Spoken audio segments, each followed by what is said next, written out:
Et notre un invité ce matin nous a rejoint pour une interaction en direct sur ce plateau. Il s'agit de Thierry Mercier. Vous êtes passionné d'aviation et vous vous affairez à partager justement cette passion avec les jeunes au travers de votre association Colibri. Vous nous faites voler ce matin, Thierry Mercier. Racontez-nous cette association, ce projet. Alors, l'association, c'est vrai que ma profession de foi, c'est être président d'une association Colibri, qui est une association aéronautique avec 2 sections. Celle, la première, qui est du drone. Et très rapidement, on est passé, grâce à la Fédération française de vol en planeur, dont nous sommes les seuls représentants de l'île et même la seule et unique association qui a pas de planeur. Il n'y a pas eu de planeur jusqu'à présent à La Réunion, mais on espère en avoir un prochainement.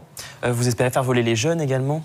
C'est ça. Alors d'ailleurs, il y a bientôt un projet, qui est en finalité. Il y a 12 jeunes qui devraient rejoindre la région PACA, aller voler sur les Alpes et pendant un mois s'initier au vol de planeur.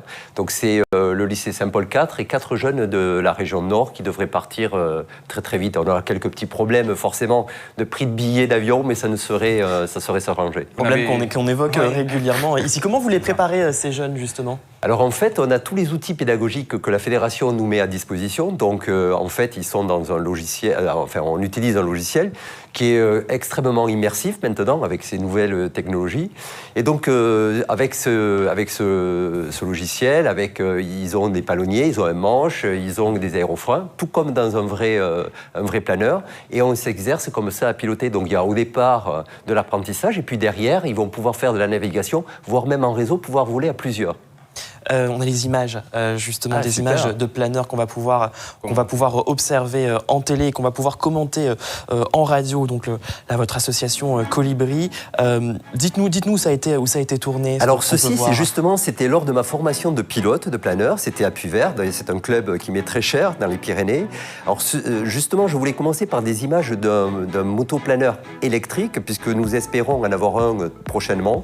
C'est vraiment ce qu'il y a de plus éco-responsable du côté aéronautique, forcément. Donc on sait bien que dans l'aéronautique et plus particulièrement dans les planeurs, il faut être à plusieurs pour tout mettre en place. Donc c'est aussi l'entraide, c'est pour pouvoir décoller. Là, on les voit, ils ont des ailes très très grandes, ils sont étendus devant un champ. Ces ailes très grandes, c'est pour pouvoir planer justement. Exactement. Le plus longtemps possible. Oui, le planeur, en fait, c'est un aéronef, voire même plutôt un aérodyne. Donc c'est-à-dire, c'est une structure qui est plus lourde que l'air et qui vole. Alors il vole grâce à 3 choses, à la substantation, c'est vis-à-vis du déplacement de l'air. Donc quand il y a de l'ascendance, donc quand il y a par exemple tout simplement des courants d'air qui montent grâce à la convergence des nuages ou alors du vol de pente avec le vent sur les reliefs. Et donc, par rapport à tout ça, on arrive à tenir vraiment plusieurs heures. En tout cas, pour prendre les airs, il faut être tracté par un avion à moteur, celui-là. Alors, il y a 3 moyens. Il y a effectivement le remorquage qui se fait avec un avion à moteur. Alors, il y a 2 minutes de remorqué pour plusieurs heures de vol. Donc, c'est aussi ça le côté éco-responsable. Derrière, il y a aussi des treuils. Donc, vous mettez une sorte d'élastique qui se met à peu près à 1 km. Vous tirez d'une manière très très vite. Et puis, vous avez le planeur qui se met à 45 degrés, qui monte assez haut, à 250-300 mètres. Et puis, à partir de là, il faut trouver aussi de l'ascendance.